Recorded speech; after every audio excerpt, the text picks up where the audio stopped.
अस्सलाम वालेकुम, कैसे हैं। आज मैं मज़ेदार आइसक्रीम बना रही हूँ। ये लिए मैंने चीनी। तो और रेसिपी स्टार्ट करते हैं। चीनी को हल्की आंच पे कुक करेंगे। चीनी को मेल्ट करेंगे। ये देखिए मेल्ट हो गया। अब दूध ऐड करेंगे।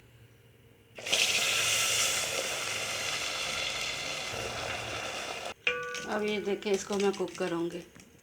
कलर देखिए कितना प्यारा है माशाल्लाह। अब रस ऐड करेंगे इसमें पीस के। 2 टेबल स्पून जो है वनीला कस्टर्ड ऐड करेंगे दूध में। ये मिक्स करेंगे। 1 टेबल स्पून कॉर्नफ्लोर ऐड करूँगी इसमें। अब ये बैटर इसमें ऐड करेंगे और मिक्स करेंगे। ये देखें ये मिक्सर माशाल्लाह गाढ़ा हो रहा है। ये बादाम और पिस्ते डालूँगी। ये लास्ट में अब मैं क्रीम ऐड करूँगी। मिक्स करके उतार लूँगी। ये देखिए जी मज़ेदार रेसिपी रेडी है। Thank for watching. अल्लाह हाफिज़।